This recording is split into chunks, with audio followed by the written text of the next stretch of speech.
Operation ప్రకాశం barrage కొనసాగుతోంది. 4 రోజులుగా ఇంకా బోట్ల తొలగింపు ప్రక్రియ కొనసాగుతూనే ఉంది. బ్యారేజీ గేట్లను ఢీకొట్టినటువంటి 3 భారీ పడవల్ని తొలగించేందుకు అధికారులు పెద్ద నిమగ్నమయ్యారు. ముందుగా ఓ పడవను అడ్డంగా కట్ చేస్తోంది సిబ్బంది.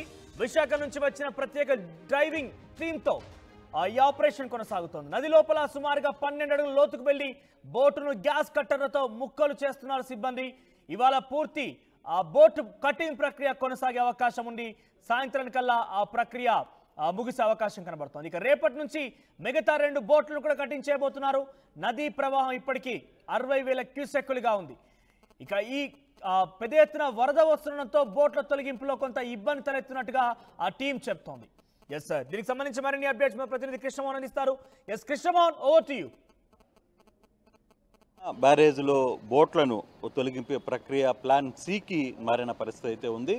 ఇప్పుడు ఎవరైతే గతంలో బోట్లు మునిగిపోయినప్పుడు, పాపికొండలో బోట్లు మునిగిపోయినప్పుడు ఎవరైతే అబ్బులు సహాయంతో బోట్లను బయటికి తీసుకొచ్చారో అతన్ని వాడే ప్రయత్నం అయితే చేస్తున్నారు. దీంట్లో 3 పద్ధతుల్ని వాడుతున్న పరిస్థితి అయితే మనం చూడొచ్చు. బేసిక్గా ఇప్పుడు ఏదైతే అక్కడ బోటు విరిగిపోయిన పరిస్థితి ఉందో, బోటు ఇరుక్కుని ఉన్న పరిస్థితి ఉందో, ఆ బోటుకి సగం వరకు కట్ చేశారు. అప్పటికి దాన్ని వెలికి తీయడానికి కొంత ఇబ్బందికరంగా మారుతున్న నేపథ్యంలో ఆ బోటుని ఇంకో బోటు సహాయంతో, ఆ ఎదురుగా ఉన్న ఒక పెద్ద బోటు సహాయంతో కట్ చేసుకొని దానికి కట్టి ఆ దారం ద్వారా మళ్ళీ ఇక్కడ మనం చూస్తున్న మరో బోటుని ఇక్కడ మనం చూస్తున్నాం. రెండో బోటుని తాడుని కడతారు. మనం ఆ తాడును కూడా చూడొచ్చు. అలాగే ఈ బోటు నుంచి మళ్ళీ 3వ బోటు ద్వారా దానికి పంపించే ప్రయత్నం అయితే చేస్తున్నారు. అబ్బులు సంబంధించిన దీంట్లో ఎక్స్పర్ట్ అతను. మరోవైపు అక్కడి నుంచి బోటుకి హోల్ వేసిన తర్వాత ఈ మనం చూస్తున్న ఈ ఇనప లింక్స్ అయితే ఉన్నాయో వీటి ద్వారా ఇక్కడ బుల్డోజర్ తో ఏదైతే ఇటాచీ జేసీబీతో ఉందో ఆ జేసీబీని అటాచ్ చేసి ఇదే కేబుల్ని అటాచ్ చేసి పూర్తిగా కూడా ఇక్కడి నుంచి దానికి ముందుకు లాగే ప్రయత్నం చేస్తున్నారు. అయితే ఇది బహుశా ఒక 6 గంటలు సమయం పట్టే పరిస్థితి ఉంటుందనేది అధికారులు చెప్తున్నారు. ఇప్పుడే మంత్రి కూడా ఆయన కూడా ఒకటే చెప్పారు. దాదాపుగా మధ్యాహ్నం సాయంత్రం లోపల ఈ ప్రక్రియ పూర్తవుతుంది. బోటుకు సంబంధించి ఎటువంటి ఇష్యూస్ లేవు. ఖచ్చితంగా దీన్ని ఈరోజు తొలగించి తీరుతాం. ఏదైతే పాపికొండల్లో పనిచేశారో కాకినాడకు చెందిన అబ్బులు టీం మొత్తం కూడా ఈరోజు దిగింది అనేది వాళ్ళు చెప్పారు. సో ఒకవైపు బోట్ల సహాయంతో ఆ బోటును ఒకవైపుకి లాగుతారు. అలాగే ఇక్కడ ఇనప చువ్వలతో కట్టి దీన్ని ఆ బోటుకి లింక్ చేశారు. ఏదైతే ఇరుక్కున్న బోటుకి లింక్ చేశారు.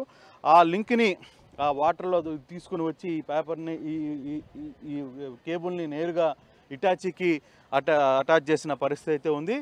ఒకేసారి అట్ ఏ టైం గాలి వాటం చూసుకుని అదే వాటంతో ఈ బోట్లను ఇక్కడి నుంచి బయటికి పంపించే తొలగించే ప్రయత్నం అయితే చేస్తారు.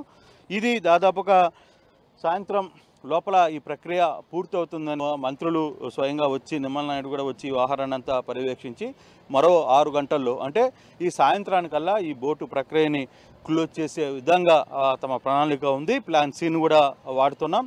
ఏది వీలైతే అది త్వరగా ఈరోజు ఈ బోట్లను ఇక్కడి నుంచి తొలగించాలి అనేది ముఖ్యమంత్రి గారి ఆదేశాలు. ఆ దిశగానే వీటిని తొలగించే ప్రక్రియకి శ్రీకారం అనేది ఇక్కడ చెప్తున్న పరిస్థితి. సో ఒక 4 బోట్లు, మొదటగా 3 బోట్లు ఒకే తాడికి కట్టున్నాయంటూ కూడా మనం విన్నాం. సో ఆ 3 బోట్లు కూడా ఆ తాడు నుంచి ఆ చిన్న ఒకటే తాడు కట్టడంతో తాడు తెగిపోయి ఆ 3 బోట్లు మరొక 2 బోట్లను ఢీకొన్నాయి. దీంతో మొత్తం 5 బోట్లు కూడా ప్రకాశం బ్యారేజ్ దగ్గరికి చేరుకున్నాయి.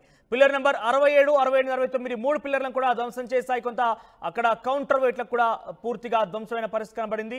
తాజాగా ఈ బోట్లను వెలికి తీసే ప్రయత్నం చేస్తుంది ఆంధ్రప్రదేశ్ రాష్ట్ర ప్రభుత్వం. ఈ నేపథ్యంలోనే మొదటగా క్రేన్ల సహాయంతో బోట్లని పైకి లిఫ్ట్ చేసేందుకు ప్రయత్నం చేసింది. కానీ ఏమాత్రం కూడా ఒకంత బోటు కదలకపోవడంతో మరొక 2వ రోజు కొత్త టెక్నాలజీ ఉపయోగించి ఎయిర్ బెలూన్ సహాయంతో ముందుగా ఈ గ్యాస్ కట్టర్ల సహాయంతో బోట్లను 2 విభాగాలుగా విభజించి ఎయిర్ బలూన్ సహాయంతో వాటిని పైకి లాగి ఆ తర్వాత బయటకు తీసే ప్రక్రియ కొనసాగించింది. దీంట్లో 2వసారి వచ్చినటువంటి టీం కొంత ఇబ్బంది పడడంతో తాజాగా 3వ టీం రంగంలోకి దిగింది. చాలా ఎక్స్పర్ట్ టీం ఇదంతా కూడా. ప్రస్తుతం బోట్లని కట్ చేసే ప్రక్రియ కొనసాగుతుంది. కట్ చేసిన తర్వాత హిటాచీల సహాయంతో కొన్ని చైన్ లింక్ల ద్వారా వాటిని బయట తీసుకురాబోతున్నారు. 4 రోజులుగా ప్రస్తుతం ఈ పని కొనసాగుతోంది. కొంత వరద వస్తున్న నేపథ్యంలోనే ఇబ్బంది తలెత్తినట్టుగా అధికారులు అంచనా వేస్తున్నారు. ఈ విషయం పైన మంత్రి నిమ్మల రామానాయుడు మాట్లాడారు. ఆయన ఏం మాట్లాడారో చూద్దాం. ఏదైతే మొన్న కృష్ణ వరద ఉధృతి ఉన్నటువంటి స్థితిలో ఏదైతే బోట్స్ కౌంటర్ వెయిట్స్ని ఢీకొని కౌంటర్ వెయిట్స్ సైతం ఏదైతే బ్రేక్ అయినాయో అది యుద్ధ ప్రాతిపదికన 15-20 రోజులు పట్టేటువంటి సమయాన్ని 5 రోజుల్లోనే మన ఇంజనీరింగ్ అధికారులు కన్నమనాయుడు గారు కలిసి ఆ 3 కౌంటర్ వెయిట్స్ని కూడా సక్సెస్ఫుల్గా బిగించడం జరిగింది. అయితే కౌంటర్ వెయిట్ను సక్సెస్ఫుల్గా బిగించాం, కానీ ఏదైతే జగన్మోహన్ రెడ్డి గారి యొక్క కుట్రను ఛేదించడం అయితే రోజు ఆలస్యం అవుతున్నటువంటి పరిస్థితి. ఏదైతే గత 2 రోజుల నుంచి కూడా ఆ యొక్క బోట్స్ని వెలికి తీసేటువంటి కార్యక్రమానికి ఏదో ఒక అవాంతరం, ఏదైతే మొదటగా ఆ యొక్క ఏదైతే బోట్స్ని వెలికి తీసేటువంటి కార్యక్రమం చేసినప్పుడు అది ఒక 40 టన్నుల వెయిట్ ఉంటుంది. అంచేత 50 టన్నుల భారీ వాహనంతో దాన్ని మూవ్ చేయాలని చూస్తే ఆ బోట్లు ఒకదానికొకటి ముడిపడి ఉండడంతో, లింక్ అయి ఉండడంతో 3 బోట్లు కూడా 120 టన్నుల దాన్ని లిఫ్ట్ చేయాలంటే కష్టమైనటువంటి పరిస్థితుల్లో మళ్ళీ ఏదైతే యొక్క డైవర్స్ని అటు వైజాగ్ నుంచి కాకినాడ నుంచి తీసుకొచ్చి వాళ్ళు నీటిలో 15-20 అడుగులు లోతుకి మునిగి దాన్ని కట్ చేసి బోట్ని 2 ముక్కలుగా చేసి లాగాలనేటువంటి ఆలోచనతో పనులు ప్రారంభించారు. అవి కూడా దగ్గర ఒక 80% వరకు కూడా బోట్ కటింగ్ పూర్తయింది. అయితే ఇప్పుడు ఏదైతే వాటర్ ఫ్లో కృష్ణాలో తగ్గింది కాబట్టి ఇన్ఫ్లో మరి తక్కువగా ఉంది కాబట్టి ఇప్పుడు మళ్ళీ దాన్ని అంటే మొన్న అయితే ఎదురులాగడం వాటర్ ఫ్లో కష్టమనే ఉద్దేశంతో బోట్ని కట్ చేయాలి అని అనుకున్నాం. ఎయిర్ బెలూన్స్ను కూడా వాడాలనుకున్నాం, కానీ ఈ వాటర్ లెవెల్ ఎయిర్ బెలూన్స్కి సరిపోకపోవడంతో దాన్ని విరమించుకుని ఆ కటింగ్కి వెళ్ళాం. అయితే ఇప్పుడు ఏదైతే వాటర్ ఫ్లో తగ్గింది కాబట్టి ఇప్పుడే అబ్బులు గారు ఆయన కూడా గతంలో కచ్చలూరులో మన గోదావరిలో బోట్ మునిగిపోయినప్పుడు 2 నెలలు ఎవరికి సాధ్యం కాకపోతే ఆయన వెలికి తీసిన పరిస్థితి తెలుసు. ఆయన కూడా నిన్నంతా కూడా ఏదైతే మెటీరియల్ ఇవన్నీ కూడా నిన్న షిఫ్ట్ చేసుకున్నారు. ఈరోజు వచ్చి ఆయన కూడా పనులు మొదలుపెట్టారు.